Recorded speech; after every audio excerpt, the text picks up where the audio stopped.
Thank you for joining us. I'm joined by the usual suspects. Sir, go ahead and introduce yourself. Sure, Bombito. Glad to be here. Glad to have you.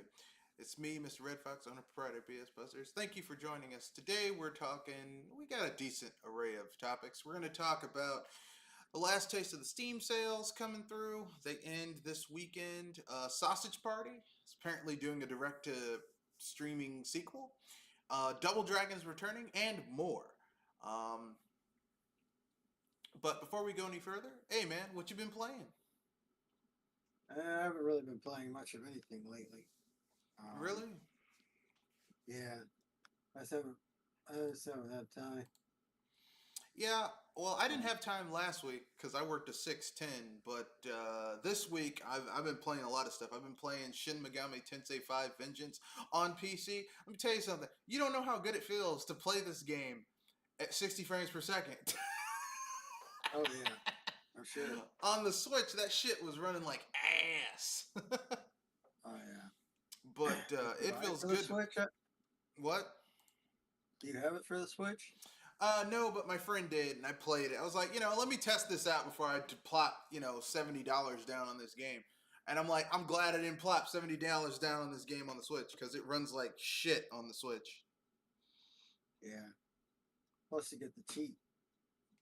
Yeah, yeah. I mean, right now I'm playing it with a trainer that gives me infinite health and infinite HP. But this is how hardcore Shin Megami Tensei is. I went and fought a boss that one of the NPCs is like, "Hey man, don't fight that boss yet. You're not strong enough." I'm like, "Man, I gotta cheat. I can take this motherfucker." I went up there. He one shot my entire team except for me. I was like, "Well, I should have listened to the NPC." Look, Shin Megami Tensei, like, everyone's like, oh man, Persona's hard. Persona's easy mode. If you play a Persona game and you think that shit's hard, don't play Shin Megami Tensei, which is the mainline series. Persona's the spinoff. Okay, Persona is easy compared to Shin Megami Tensei. So if you played Shin Megami Tensei, if you played Persona 4 or 3 or 5 and you're like, oh man, this is a hard dungeon. These bosses are tough. Don't play Shin Megami Tensei, which is the mainline series, because it's even more hardcore than the spin-offs are. Yeah. All right, but yeah. So right now I'm basically I just I just unlocked the ability to fuse demons together in order to create new ones.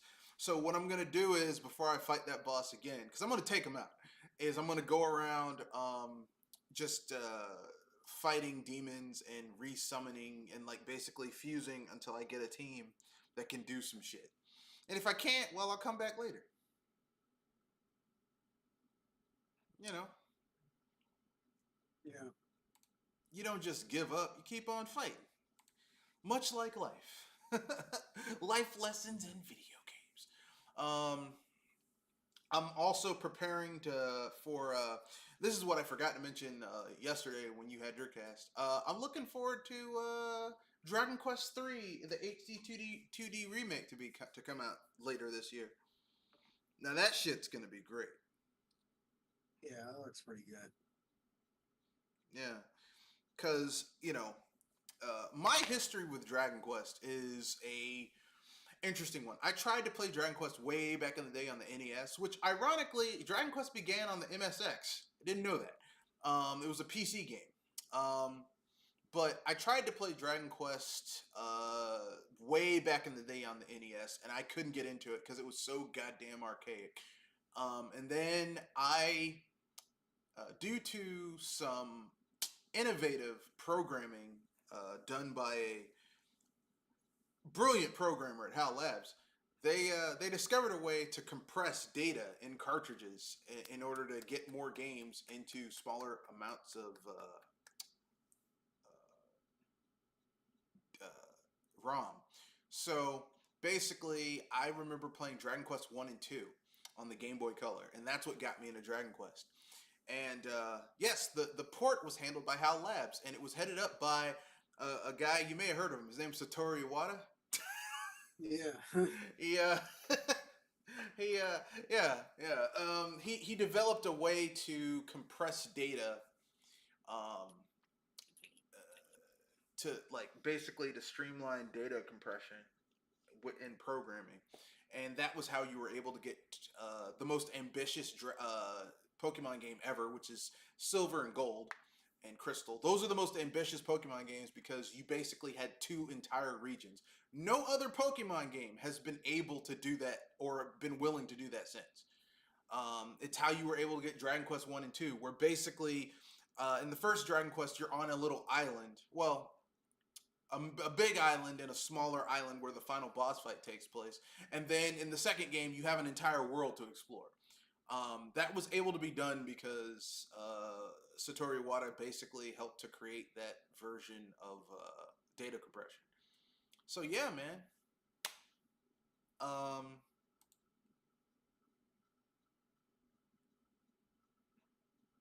Dragon Quest is freaking amazing, man.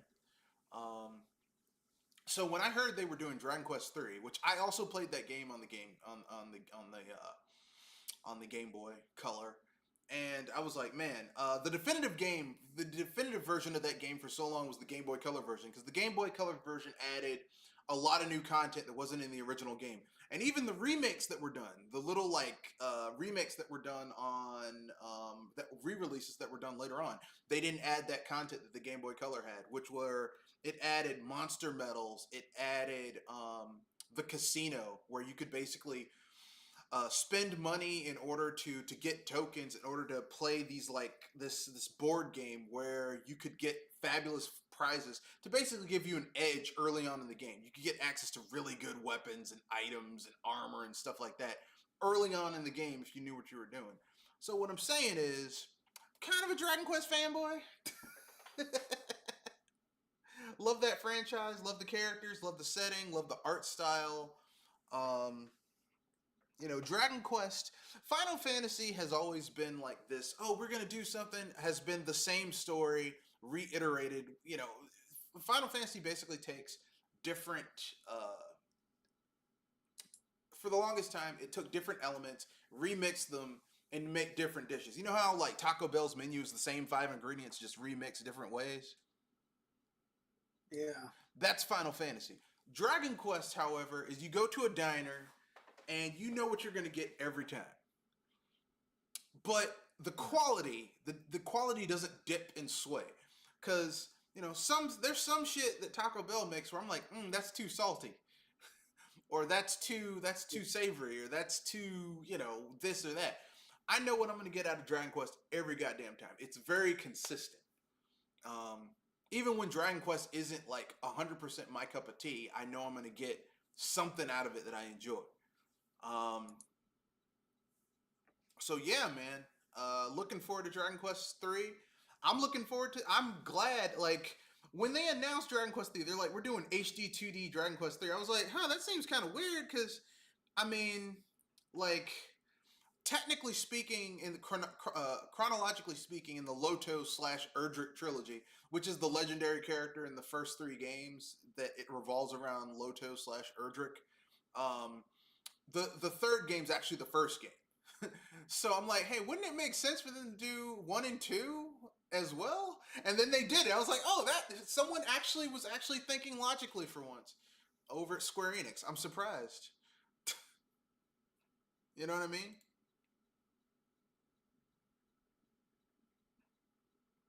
Sir? Yeah. All right. Yeah. So yeah, man, I'm looking forward to that. So enough about that. Are there any games you've been looking forward to? There's a new Secret of Mana game that's either coming out later this month or next month. Yeah, I saw that. I'm like, this looks pretty good. I hope it's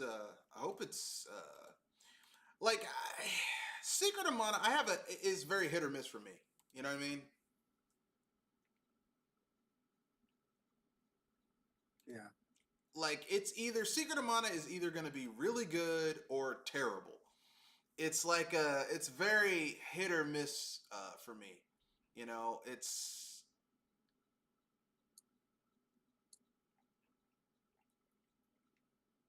and I know some people are going to get mad when they hear that, but like I'm an old school Secret of Mana fan. Like, I like the one that was on the Super Nintendo.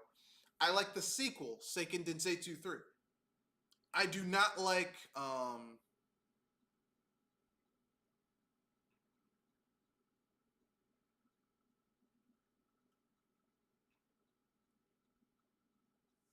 I do not like. I don't like the later Square Enix games, Secret of Mana games. I don't like Secret of Mana for the PlayStation. I thought it was kind of shit.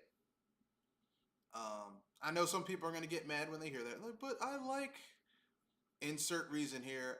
It never did anything for me.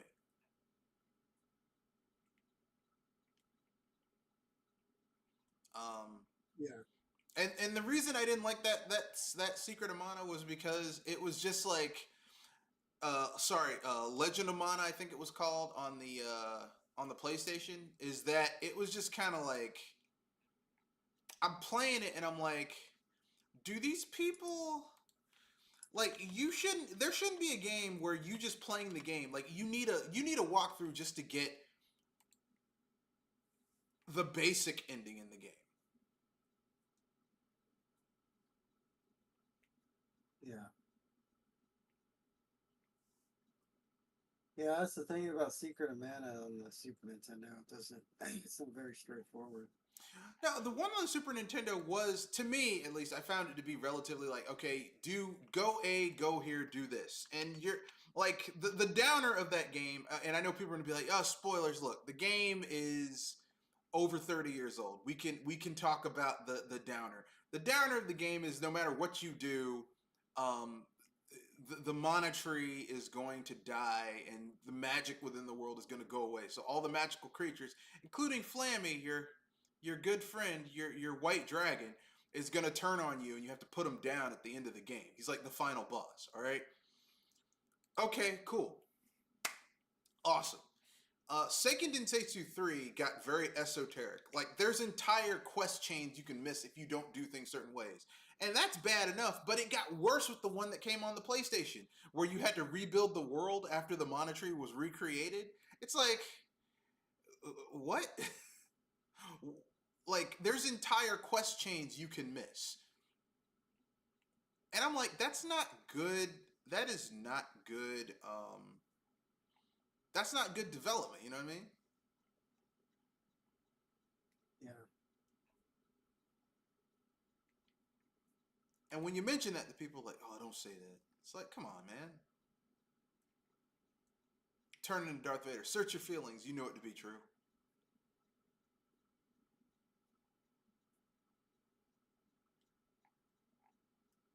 But yeah, man.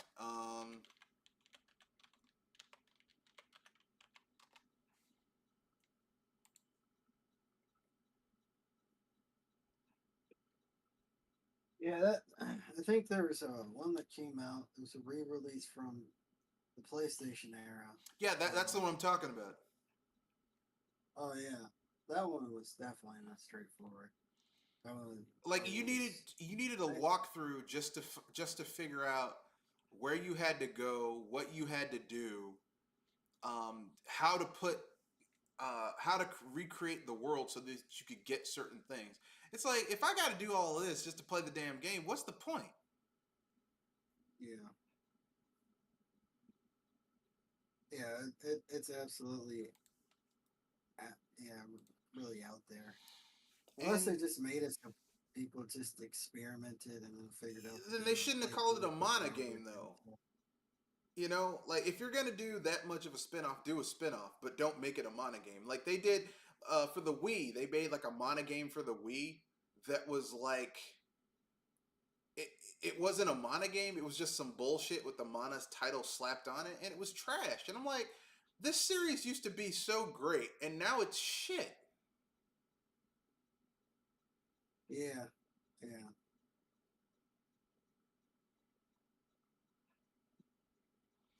But whatever.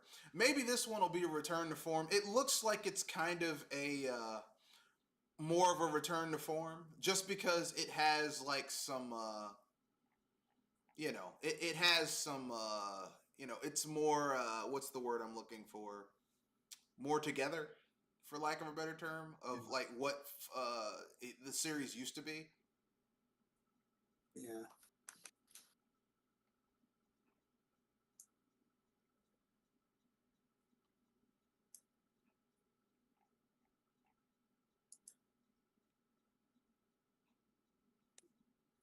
like allow me to elaborate a bit, right? Although this game is like I watched some of the some of the things we were talking about. Well, blah blah blah. I'm like, well, actually, this is still kind of dark because the game opens up with you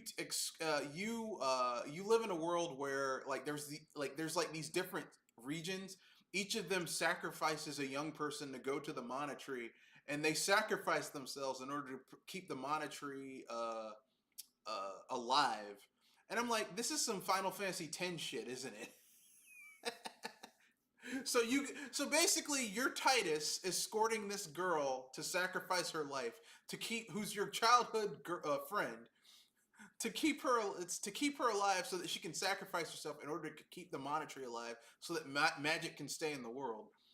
And I'm like, I'm pretty sure it's not going to be as straightforward as that. You know what I mean? Yeah. I'm reasonably certain there's going to be some choice where you're like, I'm not going to let my friend die in order to keep the world running. And because the central conceit of Secret of Mana on the Super Nintendo was that your main character, I think his default name was Will. Will is he's the son of the previous Mana priestess, who the knight in the beginning of the game who tries to save you when you fall down and pick up the Mana sword. He's the guy who was her guardian when she went to go revive the Mana tree, and she sacrifices herself and fuses with the tree in order to keep it alive, but you're her son. So it's like there's this legacy of people sacrificing themselves in order to keep magic in the world and shit going awry. And I'm like, wow, that's an interesting story. So, I don't know, man,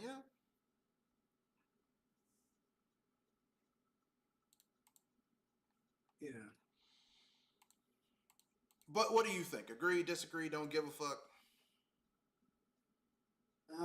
Like I said, I've only played the re-releases of the Monty game. I was playing the Monty game on Twitch for a while, um, and then I played the re-release that PlayStation game. That they re-released on Steam. I think that was like a year or two ago, a Yeah. couple years ago. Um, also played the also played the Trials. Trials of It Mana? was fine. Yeah, Trials of Mana was a Yeah, remake PlayStation. of Seiken Densetsu 3. Except it wasn't like I played it and I'm like, this isn't as good as the original. Like, how can you make a remake of something and make it worse than the original? And yet they did. Yeah. I never really played. I haven't played the original, but voice acting was terrible. So I'm probably gonna have to replay that game in Japanese because that English voice acting. Oh, Yeah, it's bad. yeah. I mean that. It's bad. Well, part of what made the original better, in my opinion, was that the original just was the original Seiken Densetsu 3 was translated better, in my opinion. It was just it was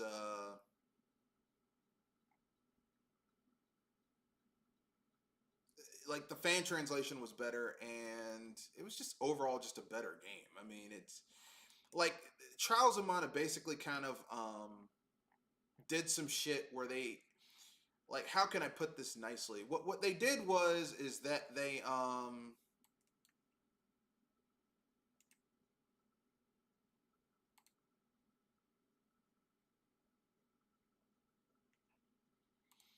what they did in Trials of Mana was that when they remade the game, they basically kind of revamped it to where, because the original game basically felt like, okay, Secret of Mana is this way, and there's a defined story about what's going on here.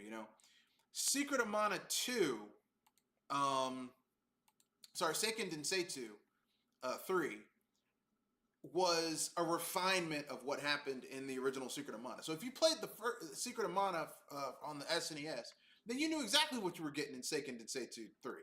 It was just more of what you were already getting. Yeah.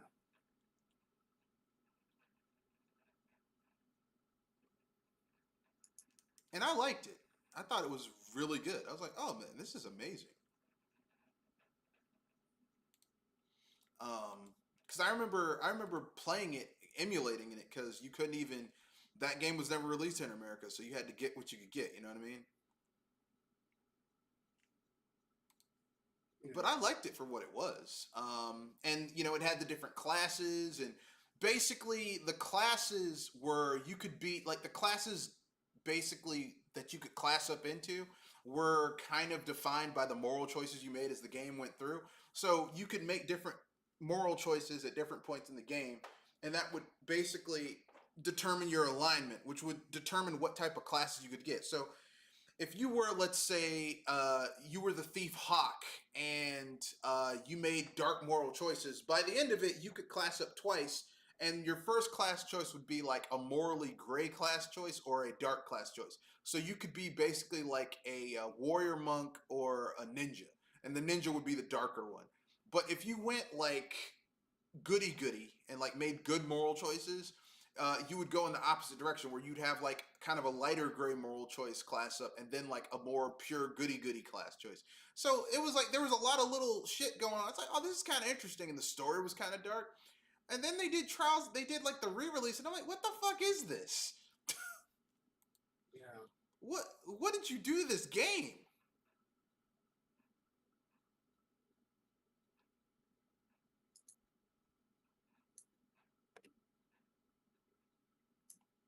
Anyway, I got nothing. Anything you want to add till we wrap everything up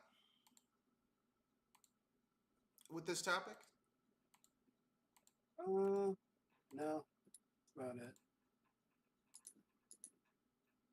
All right. Okay. So with that being said, let's keep it moving to the next topic. Embracer Group been failing. They closed another studio, Piranha Bytes. For those of you who don't know, Piranha Bytes is the studio that made Elex, Elex 2, Gothic, the Gothic remake. Basically, like a lot of those like second, third tier Western style RPGs that were aping, that were no, like second tier Western RPGs, German style, Western style RPGs that. Oh, before you continue, You forgot to let Bella in. oh, sorry.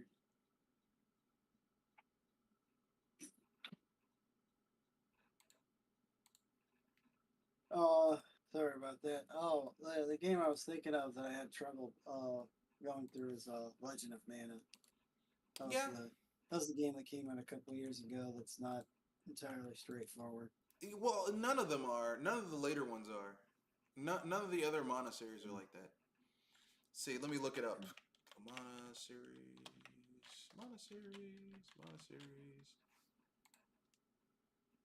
Yeah, because the first game came out on the Game Boy, then Secret of Mana, Seiken Densetsu 3, which was re-released as Trials of Mana with the remake. Legend of Mana was on the PlayStation. That game was just really Sword of Mana, which is a remake of the first game. Children of Mana, which was trash. Friends of Mana, Dawn of Mana, which was trash. Heroes of Mana, which was also trash. Rise of Mana, which was trash. Adventures of Mana, which was trash. Trials of Mana, that's the remake. It's not good. Because they did the Secrets of Mana remake that was trash too. It was like, people were like, what the fuck is this? What is this?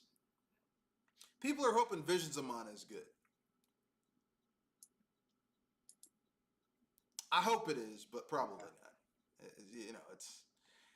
I mean, let me put it this way: Square Enix seems like they've turned a corner lately, just a little bit, like a small, tightly, a small corner. Like they kind of edged a little bit around the thing, so maybe it'll be good.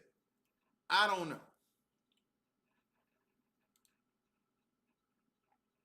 but probably not.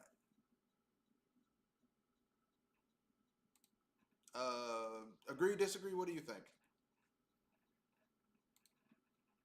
What was that? Repeat that again. Sorry. Do you think that Square Enix can turn it around with this next Mana game? I mean, from what I've seen of it, it looks like they can. Yeah, I hope so. Fun. It looks pretty fun. I hope so. Yeah. I hope so. I don't know if it will, but I hope so. That being said, let's keep it moving. Here's an aside. This is just something that I saw. A question that IGN fans answered. So I'm going to ask you, what do you think is the best arcade game?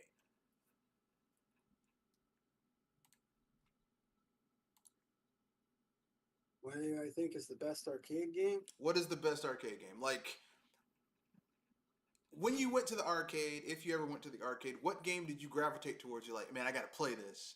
And you enjoyed playing it. Like, you legitimately felt like you were skilled enough to actually play it and do well in it. Um, there's obviously the Simpsons arcade game. Oh, yeah. Yeah, that game is. I mean, but that game's part of like that Konami trifecta of arcade beat 'em ups that like were just amazing. The original Teenage Mutant Ninja Turtles, the arcade game, Turtles in Time, and The Simpsons. Like those three games are just like they're still good. Those games still hold up, man. Yeah. Yeah. And then I didn't know about Metal Slug until the internet. I really didn't know about Street Fighter until again I started hanging out online. Like majority of games I didn't really know about until I started hanging out more online. Just because nobody around me was checking for those games. A lot of there's a few racing games I can't. Um, you know, I don't that I can't really think of at the moment. Daytona And then USA, maybe that was it. Daytona And then USA, and Daytona USA and Daytona. Sorry, Cruising USA and Cruising Exotica. yeah, and then there was this fighting game. This was the last arcade game I remember playing, and that was, yeah, dang, that's probably that would have had to been about like in your maybe 2022. It was a long time. It was definitely early 2000s, late 90s. It's a fighting game, and I remember one of the characters. Remember one of the fighters was like a looked like a Lego character, but there was all these random different characters from Is it Clay various Fighters? franchises. Not Clay Fighter. No. I can't remember the name of it. I don't. I remember playing that. A lot. At least, you know, when I was at the pizza pizza place that we were at. I wish I could remember the name of it. That game was really fun. It's kind of like Marvel versus Cap. It's in the vein of Marvel versus Capcom, where you choose like three characters, and he just went on an arcade. You know, his arcade battle. You fought different teams of fighters. That much I remember.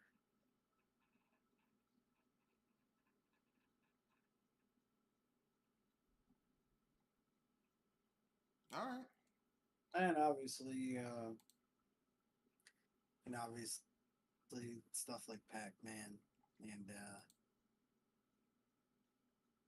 some of your really old stuff, really old school stuff, Space Invaders, stuff like that. That's fair. That's fair. I'm gonna say that I'm gonna choose five of my favorites because I can't pick one. Number five, Final Fight. Final Fight. Final Fight. I'm going with Final Fight because Final Fight basically, while I know it's not the first side-scrolling beat 'em up, that was Renegade, and Double Dragon kind of set the template. Final Fight set the formula of you've got a big slow guy who has a lot of health, does a lot of damage. You've got a medium guy who's kind of like in the middle of the road, and then you've got a small, light, fast guy. who doesn't do as much damage but has a higher combo count. Basically, Final Fight kind of set the tone for that. And that game, like if you ever play the arcade version of Final Fight, that game still really holds up. It still holds up today. That beat 'em up, and it sounds like it's like the flaw with Konami beat 'em ups is that enemies didn't respond, like especially bosses didn't respond to you hitting them all that well. But Final Fight, you hit somebody in Final Fight, they the sound and how the enemies react, they feel that shit. You're playing as Cody, you grab a dude and you knee him in the stomach like 3 times and body slam him. You're like, yeah, I did some damage there. Okay, that dude, it's taking him a little bit to get up. So number 5 is Final Fight. Number 4 is Killer Instinct. All right, the original, the Midway Nintendo Rare tri-company alliance that created Killer Instinct. I'm gonna say Killer Instinct is like the love child between Mortal Kombat and Street Fighter. It's the love child. It's Mortal Kombat in that it's got that like stereo. It's got that that pseudo 3D look for the characters, but it's like